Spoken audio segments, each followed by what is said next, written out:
everybody, your host SonGoshuaku here. Alright, so episode 6 kicks off right away, basically with the plane having crashed and skid all over to the side like that. And we see that basically from here, a huge danger zone because Panzy, of course, packed way too much from the last thing. And she's saying she had like medical supplies, backup supplies for if the plane ended up getting damaged because she's a mechanic, and lots and lots of toilet paper, which obviously a lot of us probably know a lot about going back 4 years ago when the pandemic started. Everybody was buying up that. So that's basically what's caused this plane to go down. And so she goes ahead and get ready to basically go ahead and set everything up. We end up seeing Panzy, or no, it's Son Goku, who ends up asking Panzy, do you have like any toilet paper, I think it is? Or actually, before we get to that, he's asking like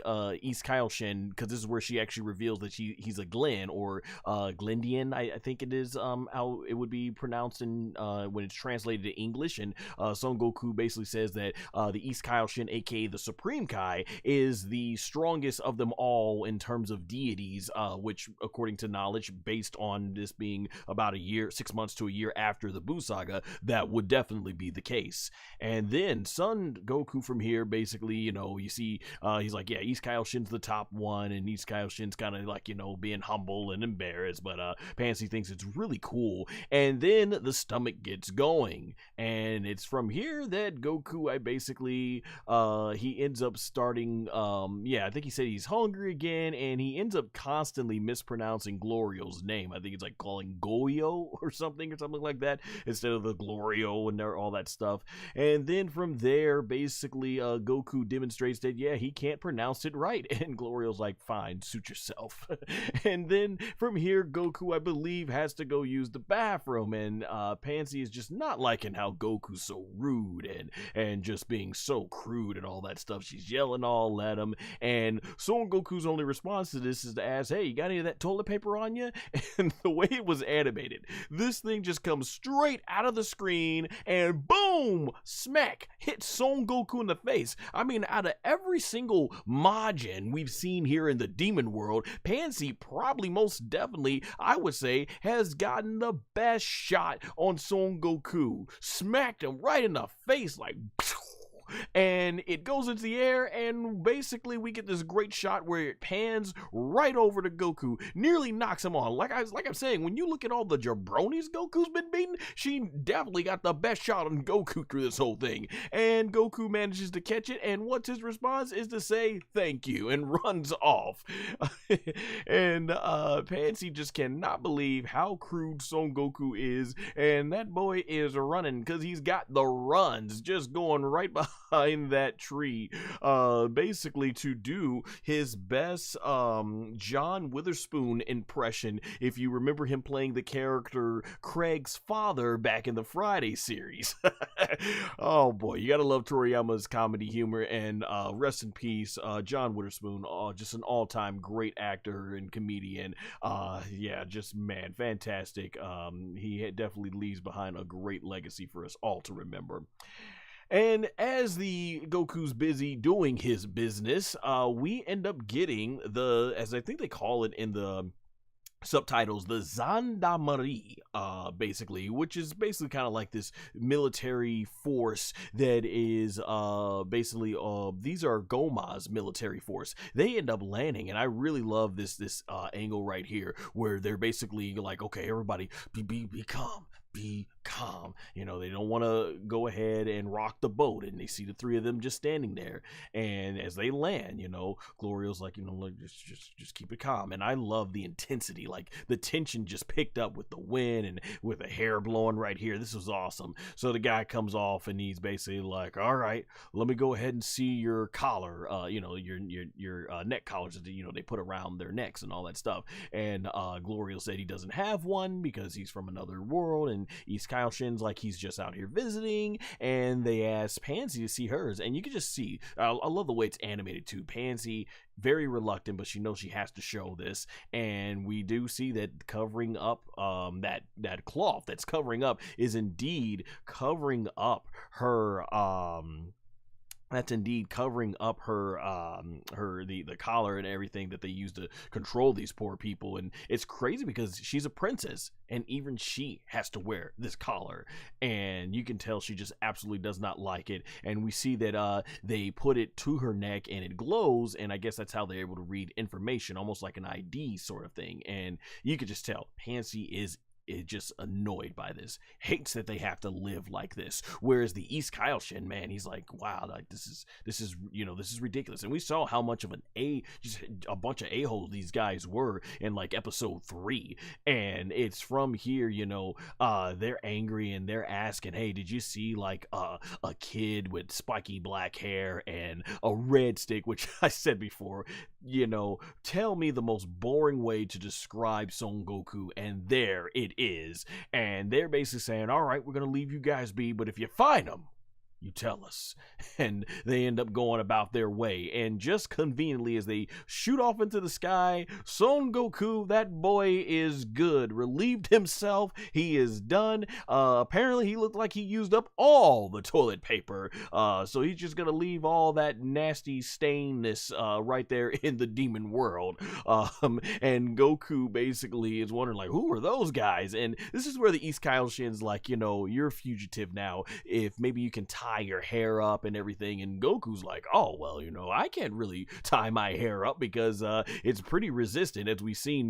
I think it was in Z, right? It was Vegeta who goes like, a Saiyan's hair never changes from the day that he is born. And that's why, Goku and Vegeta have the same hairstyle. Though I have to admit, Goku will probably look really cool with like a ponytail in the back. I mean, hey, a lot of people like to rag on Yamcha, aka Yamcha, but hey, that design that he had, I think back in what, was it movie 3? I think it was. Yeah, movie 3. The Tree of Might and all that stuff. Man, when he had that ponytail, Yamcha looked awesome. Really cool looking martial artist he was there.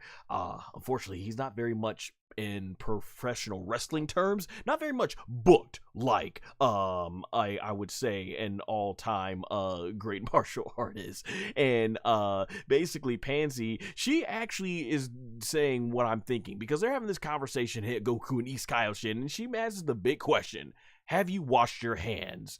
And Goku just goes like, in typical John Moxley, who was Dean Ambrose in the WWE fashion, basically going like, nope. When did Goku become such a filth bucket? And she is like, I cannot believe this guy. Granted, I don't know if they actually have anything. Is there sanitizer? Did she pack some sanitizer? Anything to wash your hands? So I mean, like, all you did was give him toilet paper. So help him out.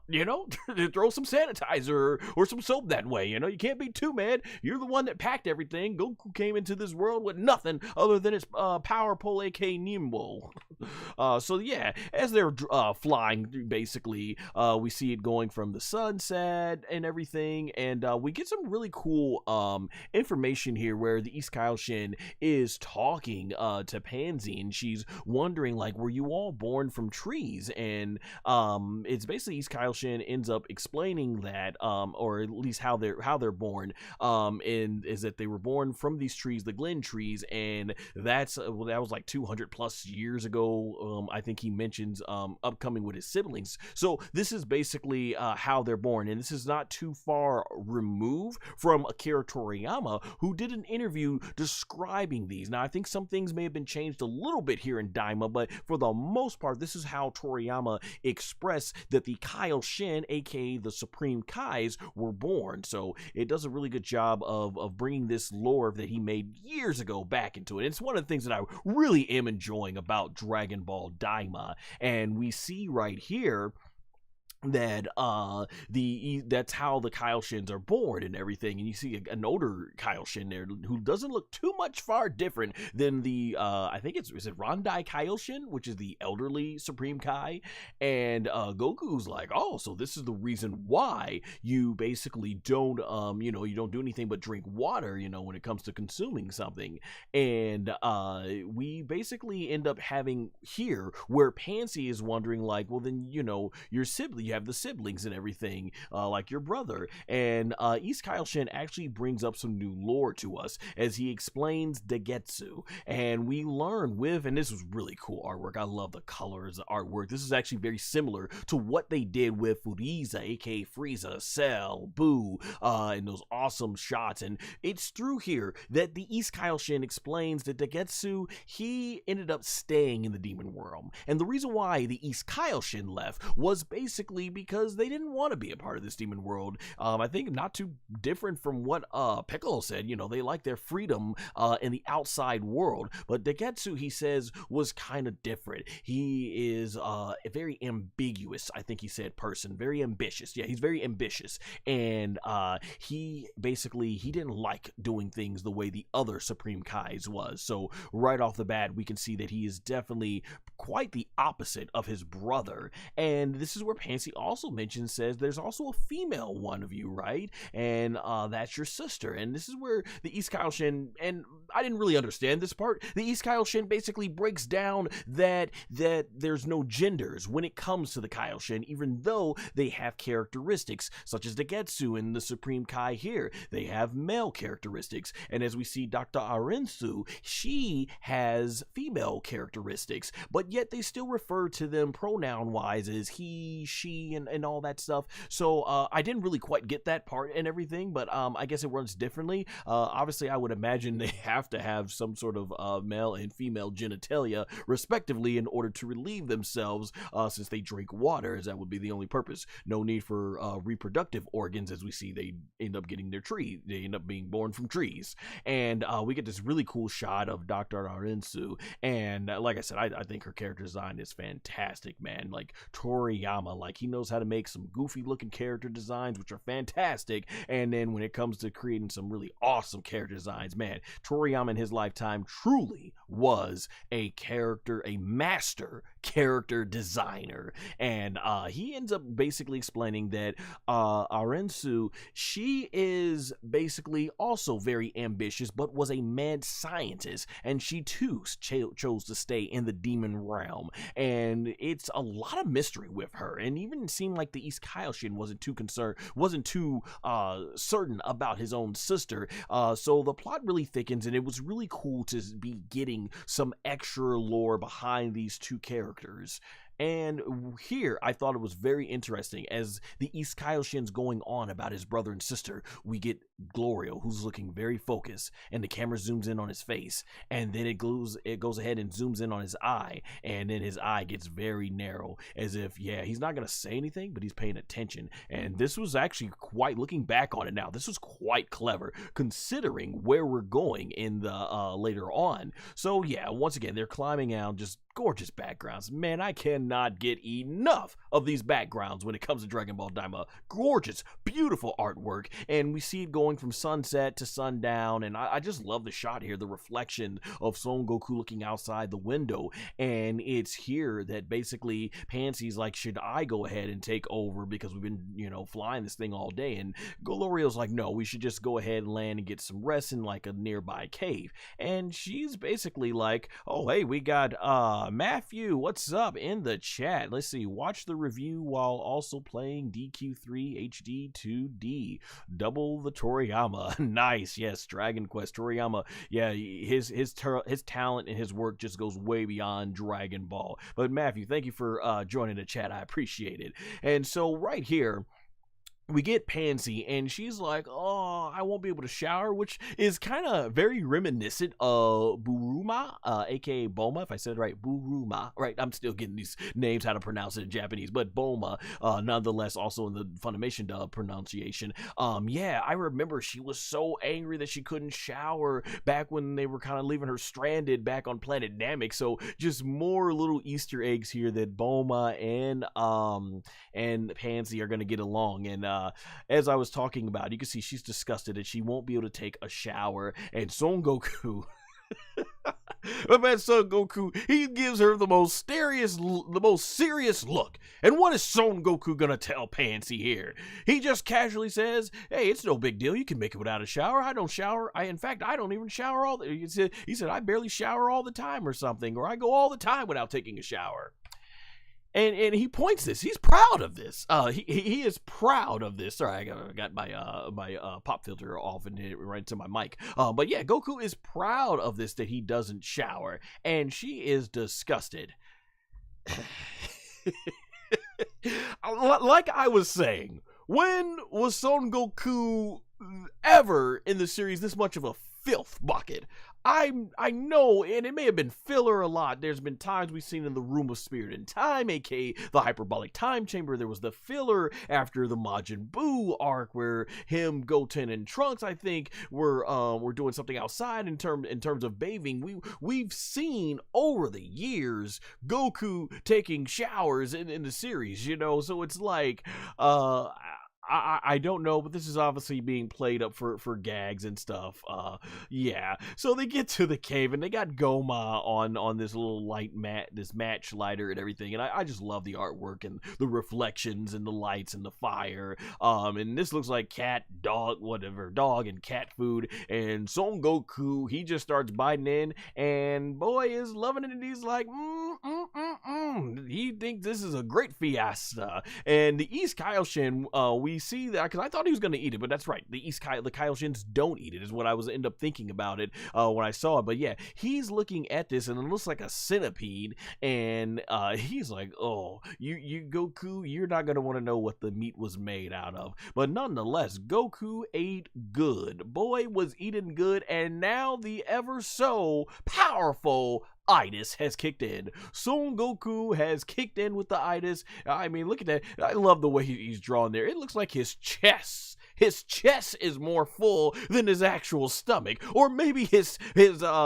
belt is so wrapped around tightly in his stomach it's pushed all that food up to his chest. So I thought this was interesting. I love the backgrounds and just seeing all the little details you can here. Like, look at Goku, like he's buried in the food over there. Meanwhile, everyone else is kind of cool. They got their water and stuff, and I just love that all three of them are like, is this boy for real? Is this boy for real? Not a care in the world. Like, man, this is just some of that great Toriyama humor. And we get here more so, Panzy, she's trying to get a little bit more out of Glorio, who once again is staying very mysterious. And she's like, come on, you don't got anything else to say. And we find out here she's even disappointed because she feels like Glorio's all good looks but nothing else with it, since he's not gonna, open himself up more and everything. And even the East Kaioshin, he still has his suspicions, and Glorio's like, basically, it really doesn't matter. What does it matter, basically, as far as him going between different demon worlds and who he works for and stuff like that. And he conveniently gets up and says, all right, now it's time to get some shut eye and everything. And we end up seeing the fires burned out and everyone is sleeping. Just look at Panzy right there. What is that, was that kind of like a onesie, a demon onesie and everything that she's sleeping in, or her version of a sleeping bag? Goku still wide open, like even in sleep he doesn't care. And you got the East Kaioshin sleeping, but where's Glorio?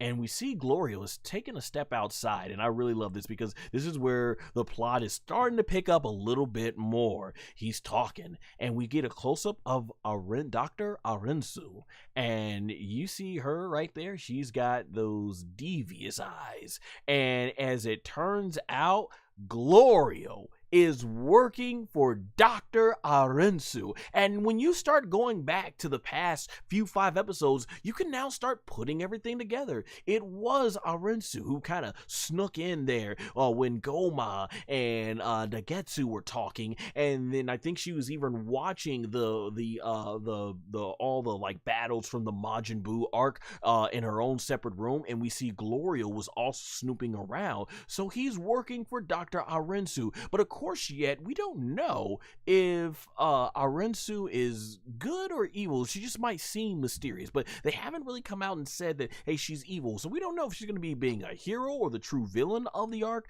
I definitely think so far she's one of the most favorite in terms of characters, like just the mysterious of her, like her story. Degesu is cool, Gomah is hilarious, but there's just something about Dr. Arinsu, like you could almost see that, okay, she might be the big bad villain of this arc and everything. So I think this is cool, and this is just gorgeous artwork. I love the lighting, everything, man, just amazing. It's no wonder why they used this shot of her in some of the trailer material. So we now, oh man, I'm so sorry, I hit the wrong thing in OBS. So, they hang up and everything, and that's his device that Glorio's listening. So we now know Glorio is working with Dr. Arinsu. And, of course, he walks past East Kaioshin, who he thinks is asleep. But nah, East Kaioshin was listening. I wonder, does those 20 years allow him to hear a lot, like a mile away, like Piccolo can? I mean, after all, we just found out that the Namek Saiyajins, aka Namekians, and the Glindians, I think if that's how you say it, they are all from the demon realm. So I guess it's not too far fetch and everything. So I really love this detail that East Kaioshin was listening and was playing dumb. Hey, I'm gonna be honest. This was me as a kid, as a Christmas. I remember sleeping and everything, and I pretend like, I was asleep, and my parents would be walking around putting all the stuff under the trees, and then when I heard them go back upstairs and everything, my eyes was open. I'm like, gotcha, I knew there wasn't a Santa Claus. All right, but getting back to the story, that's just what it reminded me of.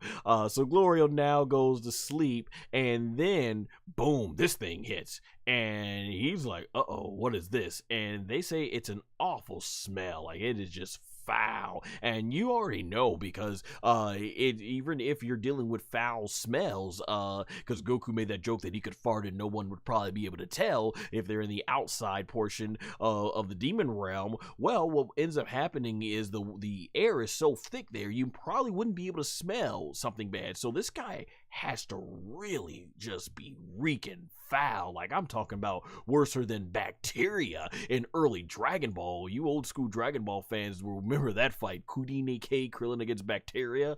Man, so East Kaioshin, he ends up looking at Goku, and I love how Son Goku's been so crude through this whole thing. His first objection, his first mind says, let me check Goku. This boy didn't probably pooped on himself or something, and he smells him, and he's like, nah, it ain't Goku. And then this thing comes out, and we see that it's gonna be this big giant monster looking thing that we've seen in the opening. And like I said, I've praised the character design, and he comes on out. He's got these red eyes, and he forms them. And this is kind of giving me shades reminder of Frieza when he first stepped on that cliff, and Krillin, Vegeta, and Gohan are looking up at him. That's what this reminded me of. And you see the out the nostrils there, the smoke comes out, and Goku's like, what the heck is this? And Panzy, like, she wakes up, this stench is so bad it woke her up, she cannot stand it. And this guy's eyes looking good, and it gets big, and we get a first full shot. And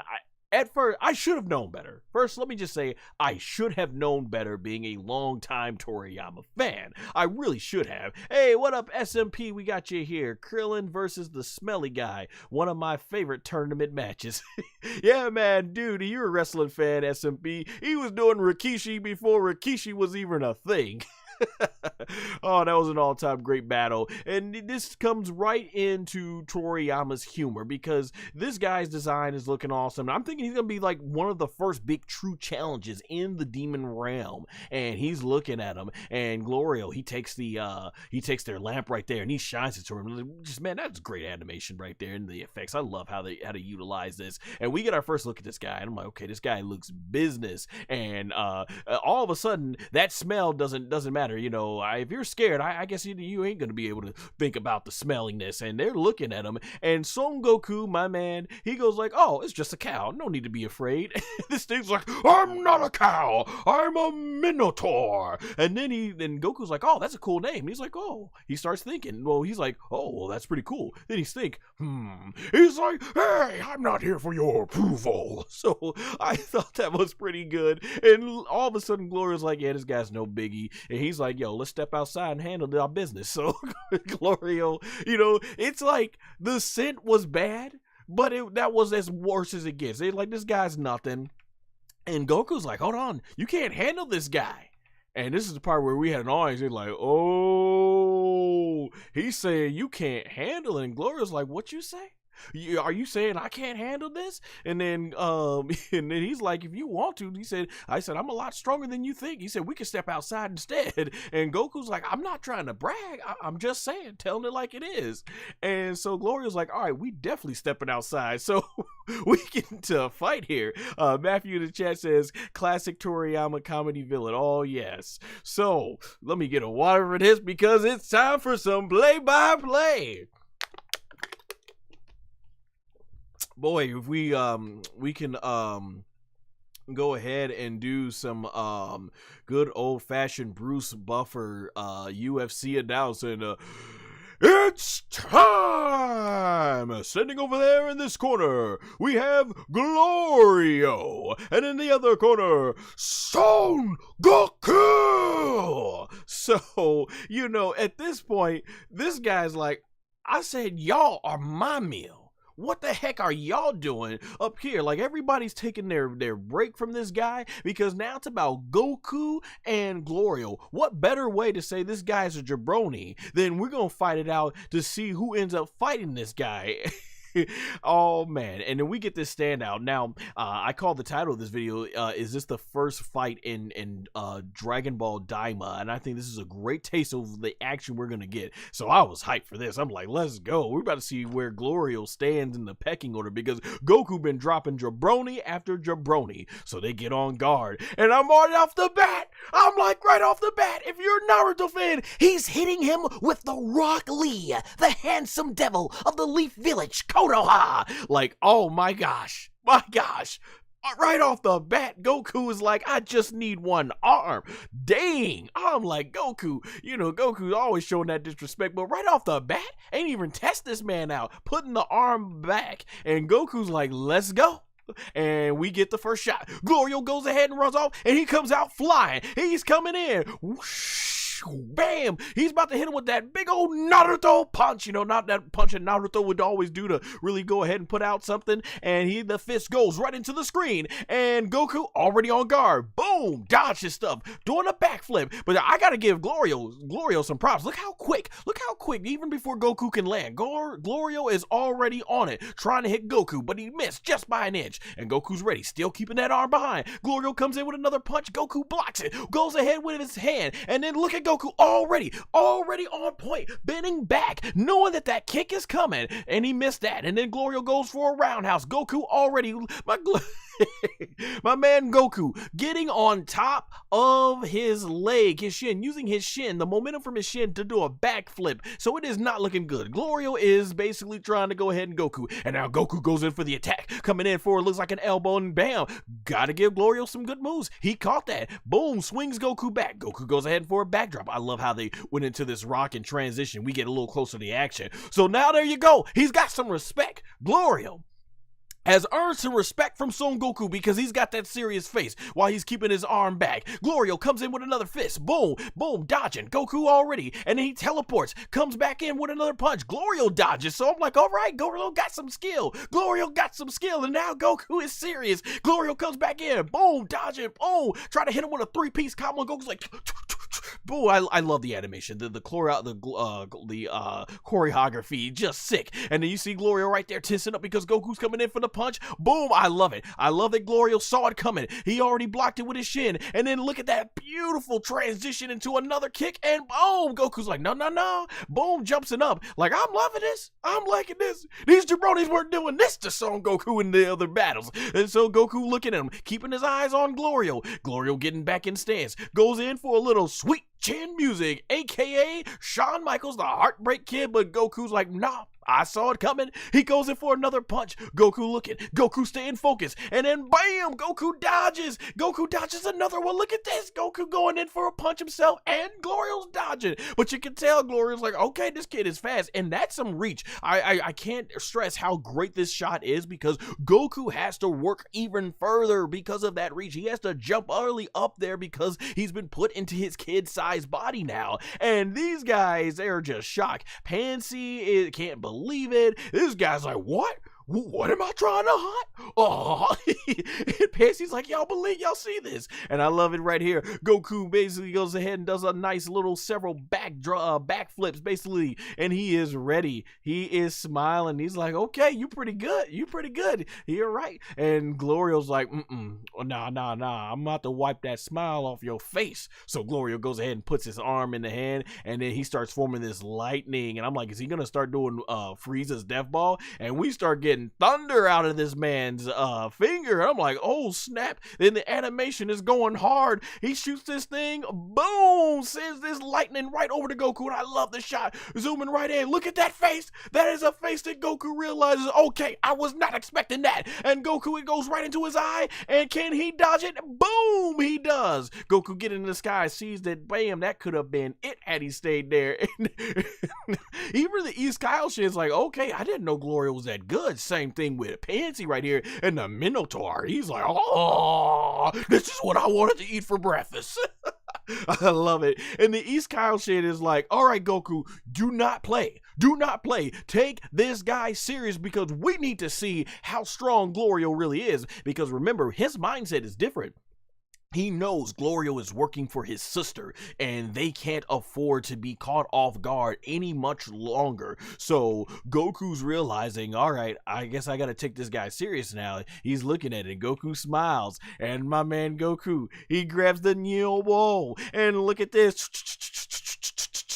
I love it. Bam, Goku feeling himself right there in terms of the power. He's like, all right, we got this. He's got his power pole ready, and Goku's like, here I come. Look at that. Gets on guard. Boom, zooms in right there. Coming in, no fear, no hesitation. Coming right at Glorio. And then Glorio's got the electricity, or got the thunderbolts going in both hands. And I'm loving it at this point, because this is clearly Star Wars influence. What is it? Palpatine, is it his name? Yes, young Skywalker. Oh man, if only we could have gotten him going like, yes, young SonGoshuaku. Clearly, Tori, I'm a huge fan of Star Wars. And we got teach in the chat. Kai been suspicious of Glorio from the start. Yes, he has, absolutely, man. But I thought this was really cool. Yeah, this was just pure Palpatine using the thunder. And look at my man Goku still flying right through the thunder, just flying. Look at this. Look at his focus.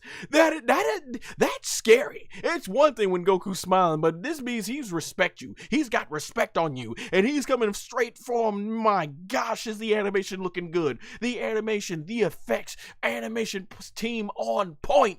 Man, this was good. And look at Goku coming right in, basically right with the Neo Bow, clawing right towards Glorio. He's like, what? He got through all my thunder. Boom! Right in the gut, and man, he's like, got the boy's eyes gone white.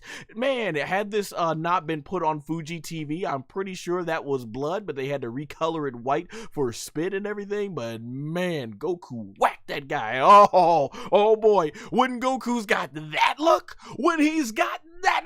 you know he ain't playing anymore. He goes ahead, boom, sends him, bam, home run. That's what that is right there. And then in the cloud, Glorio, we get this tight shot of Glorio. He's like, nah, he's going all in. Boom, puts out like a thunder whip at him, and then it's coming right at Goku, and he's like, oh snap. And Goku at the last minute, he's got to go ahead and he can't dodge it, so he's got to block it with the Neo Bow, and boom, sends the Neo Bow flying, boom, through the ground. And look at that.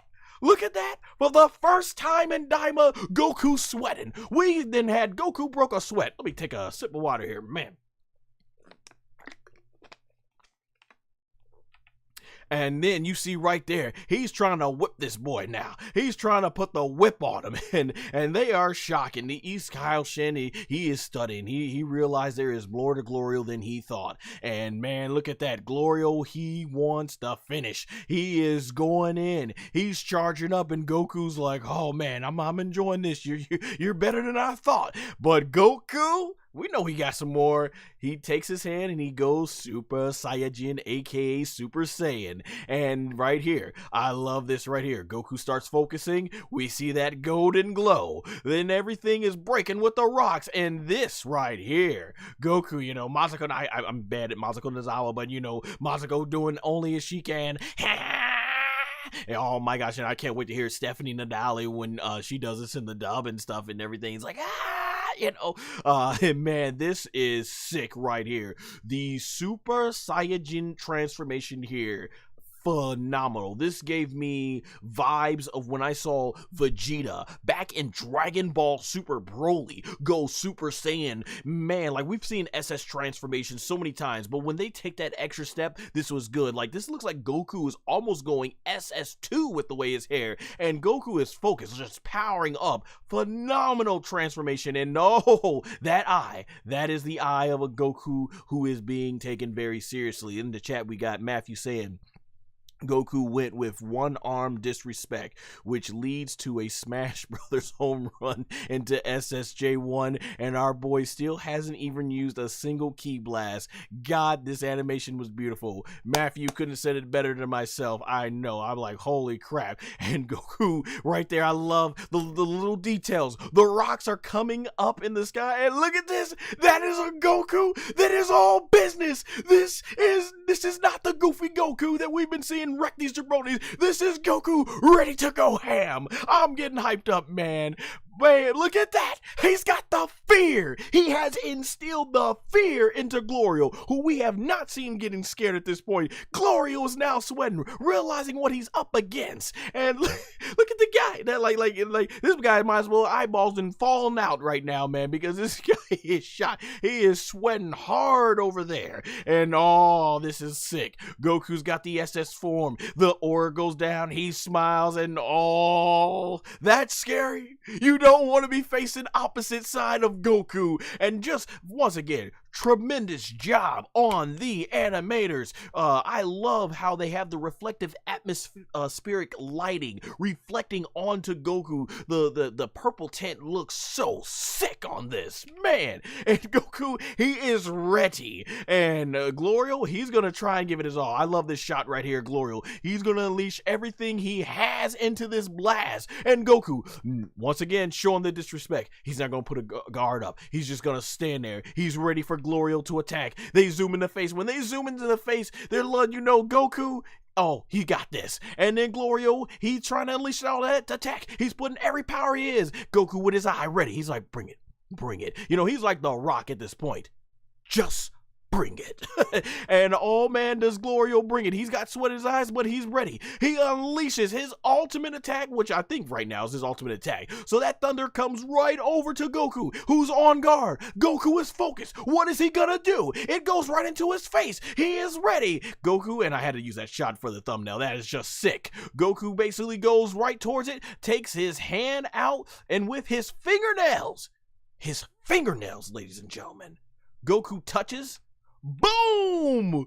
Destroys Glorio's entire attack with just a touch of his fingernails. Oh man, look at that.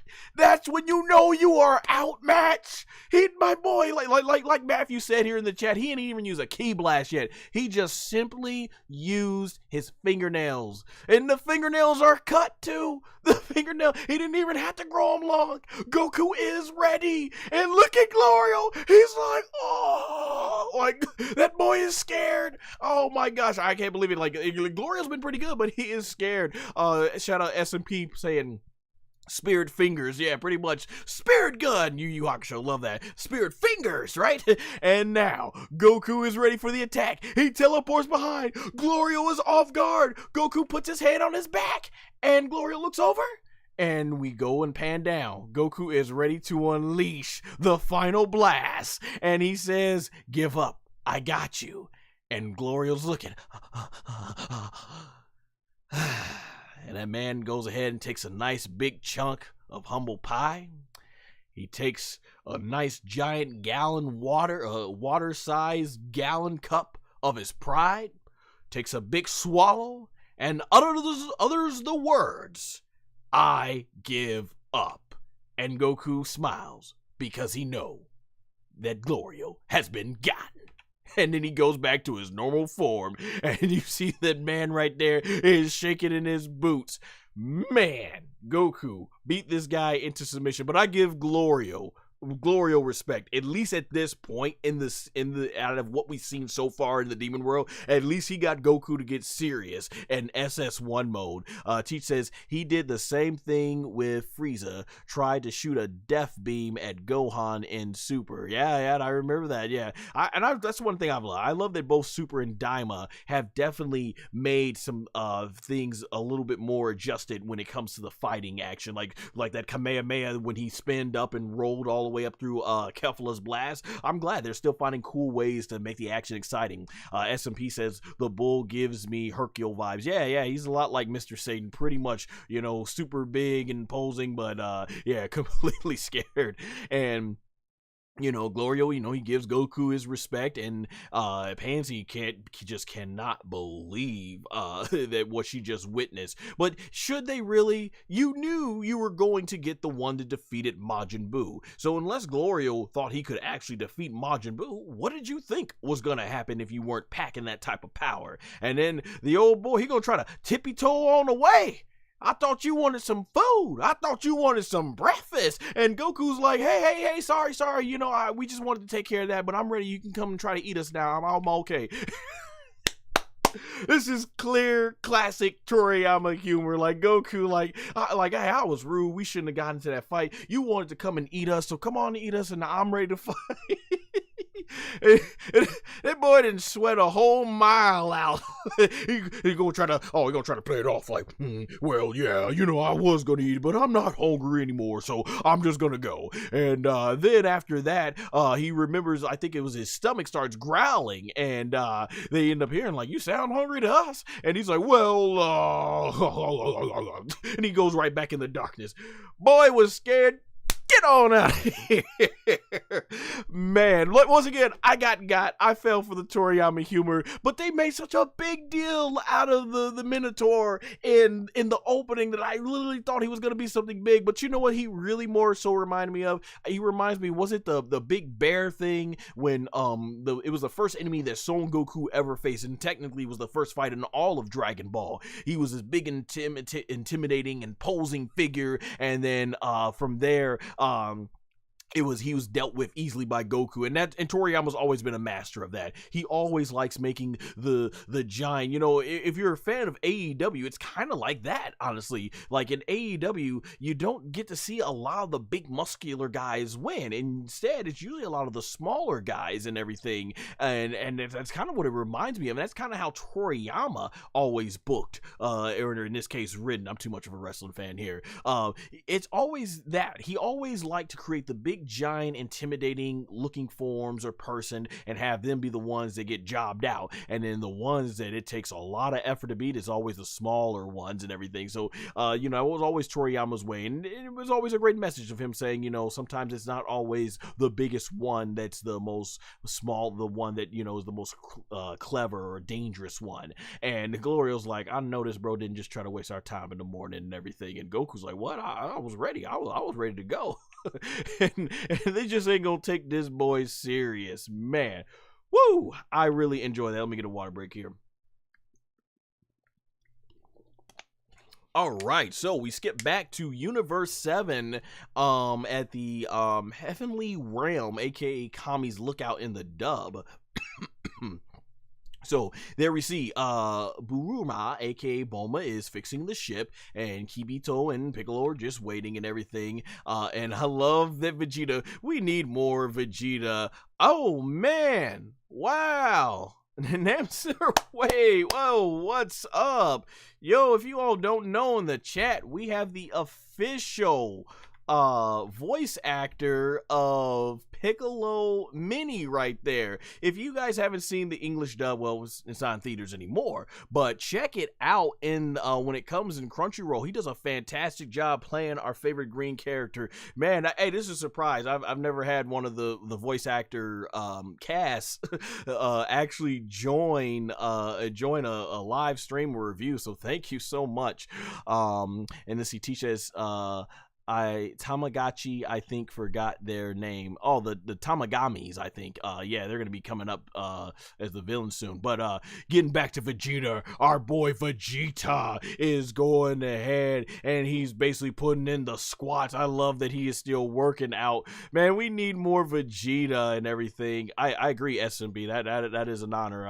Man, that I did not expect that. That is awesome.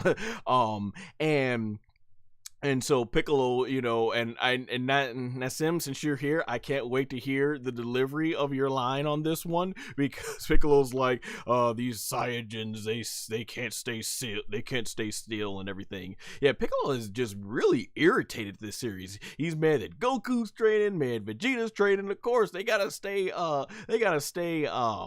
focused and everything. And so we get Bulma, aka Gomah. She is ready, and look at that. I love how that's the thing that takes Vegeta out. His wife saying, hey, the ship is ready. Vegeta ends up stopping. That is really cool and everything.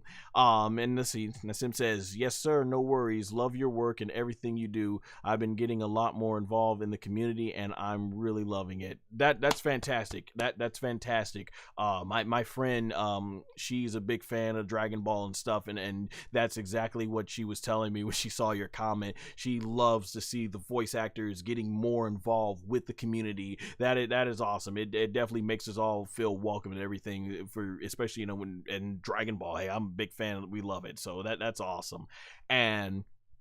And so basically Kibito, he is finally ready because they can get the show on the road. And so the light basically starts glowing and it goes into the sky. And of course Piccolo, my gosh, being such a grump, Piccolo being a grump, he's like basically, well, he said it seems a bit cramped in here and stuff. And Vegeta's like, I'm just ready to get the show on the road. And so come to think of it, Kibito's a big dude, like 7 foot something, man, like he was able to fit in that thing beforehand.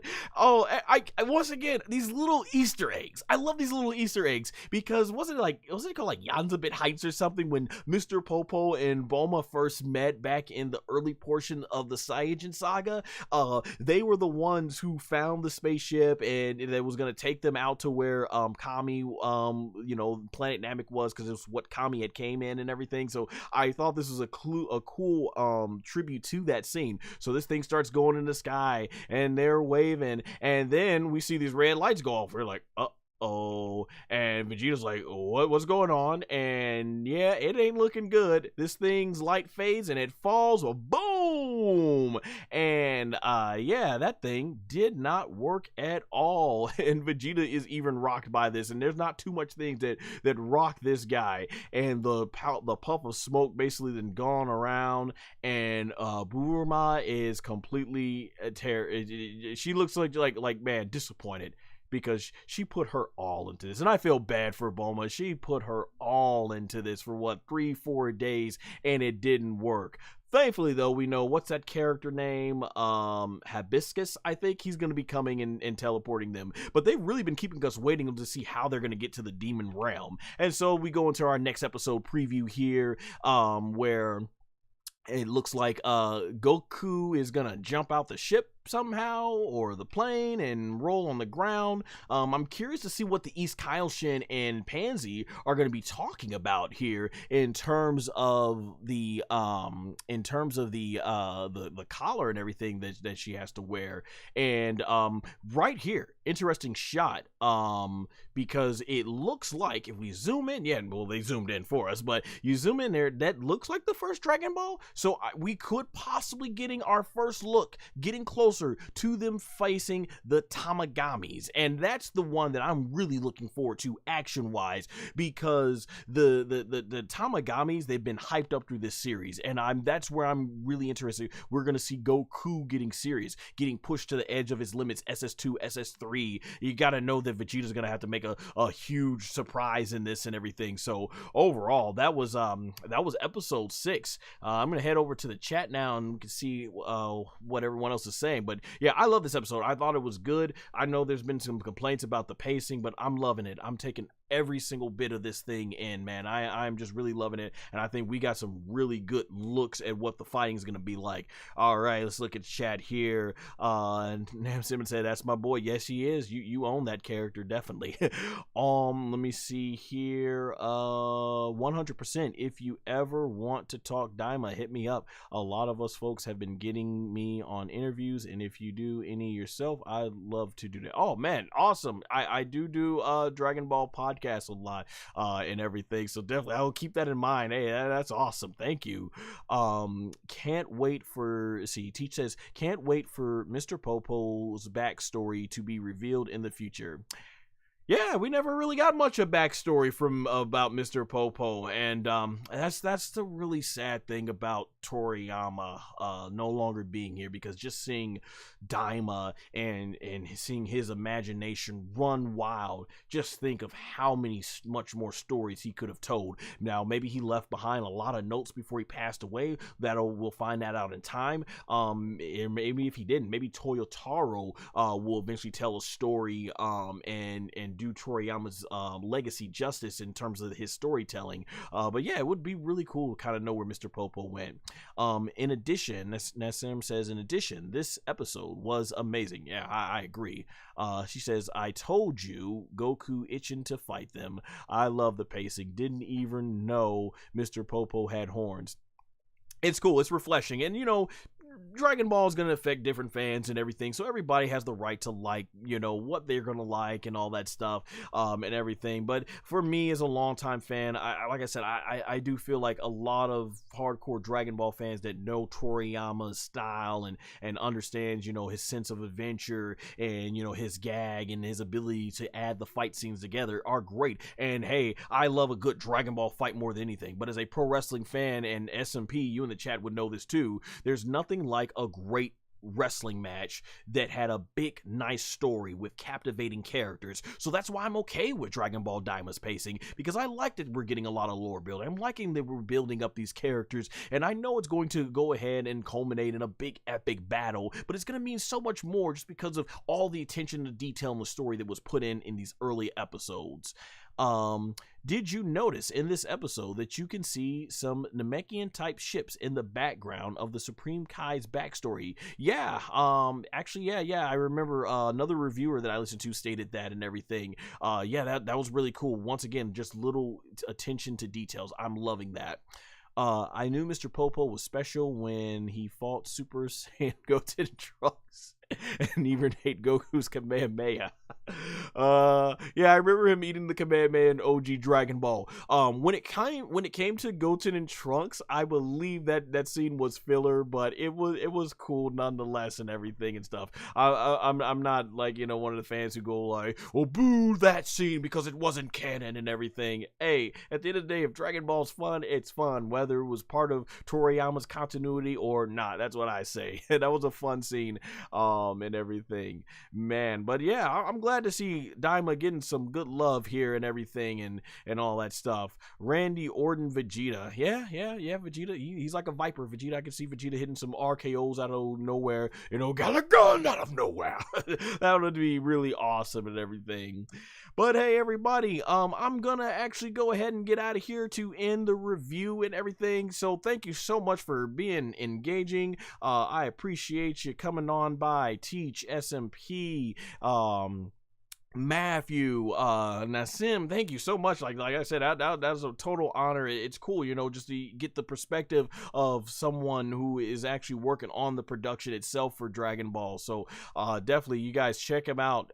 Man, like I said, he did a phenomenal job, and it's just really good to see voice actors getting great opportunities and coming out here. So it's really awesome. We'll end with SMP saying, I think I remember on Z, Elder Kai had the high regards for the Namex. What was it? You said Elder Z had for the Namex. Yeah, the Elder Kai. Oh yeah, he did. Yeah, but he was like, don't don't get the Dragon Balls because it could upset the natural balance of the universe, which is one of the things that I love, is that Dragon Ball GT did that with the Shadow Dragons. Obviously, it could have been executed a lot better, but I really love that concept in GT. Awesome, 100%. Thank you. Oh, amen. You're welcome so much. Well, everybody, they definitely take care. And if you'd like to watch more Dragon Ball content, you can go ahead and click the link right there on the screen, as well as check out my social media in the description and pinned comment below. Until next